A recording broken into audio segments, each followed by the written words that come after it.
have a situation where we just were talking about Georgia Tech and their trip to Duke, but what about the SEC as the road through the college football playoff is still SEC-driven? Some teams that have gotten off to good starts, Ohio State, Miami, coming off of a bye for Miami, they have 0. As of right now, things could change. Both of those programs, no ranked opponents the rest of the way, and the top 11 SEC schools have 18 top 25 games left. Texas A&M has 3, and they're all on the road. Yeah, and it's because your conference is better. Now, the way that you grade that, if you're me, I want to know who you played out of conference. What did you do outside of your conference when you know that your conference, Miami's conference, it's not that. Is it their fault that Florida State stinks? No. Is it their fault that Virginia Tech gets fired a coach? No. They're doing their parts. Out of conference, they scheduled Notre Dame, Florida, and South Florida. Okay, they did their part to try to increase the strength of schedule. Ohio State, they played Texas out of conference. I mean, at the beginning of the year, nobody was knocking Ohio State for that. I think Indiana doesn't have any ranked teams left either.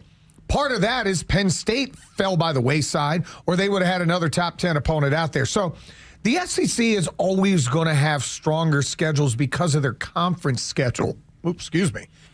Zoom time. That came out. A little bit of walk-ons, not all the way down yet. Holy moly. That's why we can't eat during the station. I'm telling you, you shouldn't be eating during the You got to drink some water in between some of the eating. Gracious.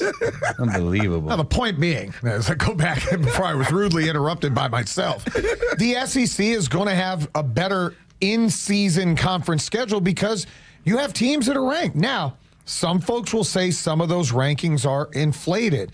They're products of the team's name on the side of their helmet. I disagree with that this year because if you look, normally where you see, hey, you got a ranked win against somebody, they're at the bottom of the top 25. You understand there's nobody in the SEC ranked other than Texas that's in the bottom 8 or 9 spots in the top 25. Vanderbilt's at 17, Missouri's at 16, Oklahoma's at 14. You move up, it's Tennessee at 11, LSU at 10, Georgia at 9, and then Alabama and Ole Miss and Texas A&M inside the top 5. Those aren't overinflated wins. If you beat somebody, you're beating a damn good football team.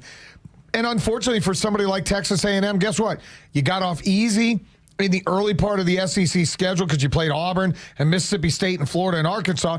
Now you got to play LSU, Missouri, and Texas all on the road to close the year. And then even Georgia, you get them at home, but they've fallen. But Texas is going to be ranked, and you have to deal with them. And then you have Ole Miss this weekend with Lane Kiffin coming in. So with all of the big wins and comebacks and maybe the bullets that the Dogs have dodged, there's still some difficult games to figure out even if you can be SEC championship game participant, college football playoff participant, or not. So there are huge games remaining on the schedules for a lot of SEC teams. Now, again, our buddy Rich Clark during the SEC Media Days told us there's a new mathematical formula that plays into strength of schedule throughout the entirety of the year. And they're going to use the strength of schedule, the new mathematical equation that they have to weight it between that and the margin of victory and everything else. So it's all going to play itself out. Right.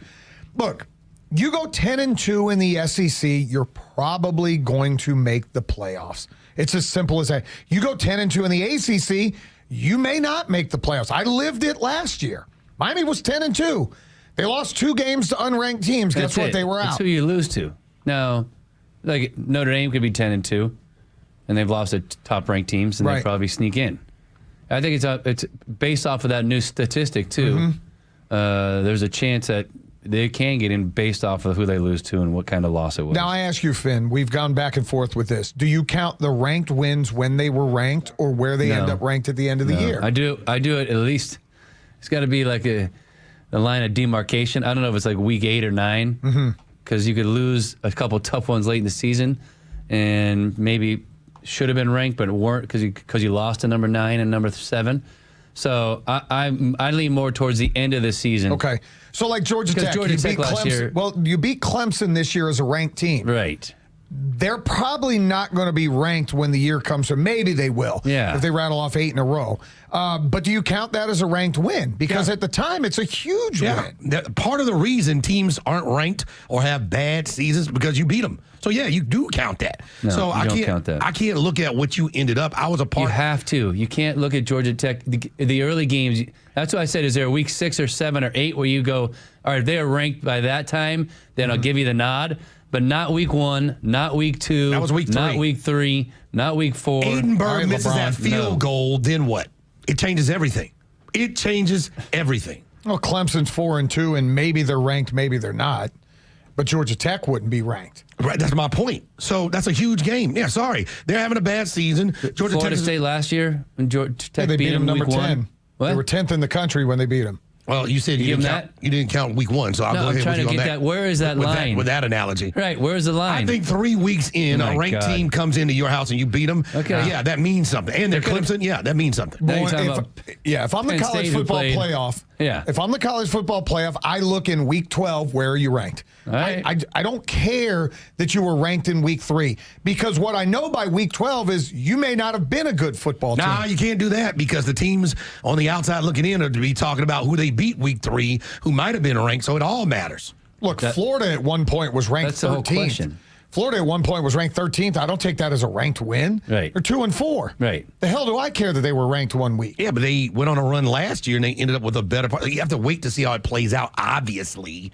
The point I'm not is, handing ranked wins to people who beat teams Like early when in you do season. the week by week ranking, yes, I do it then. Okay. If I just beat number 16 and they drop out, okay, you beat the 16th team. When I evaluate an entire season and I get to the end of the season, I want to see who's inside that top 25 now. so what if Texas makes it back into the top 25? Then you have a top 25 What win. does that mean, even though they lost and they really were out of it for most of the season, but they get back Well, they're in at the already end? back in now because they beat Oklahoma. Well, they still got to deal with Georgia. Right. So my But question is, I guess if I say that, if Texas finishes 9-3, you won't see Ohio State beat the number 1 team in the country. You'll say Ohio State had a ranked win against There you Texas. go. okay, fair Thank enough. you.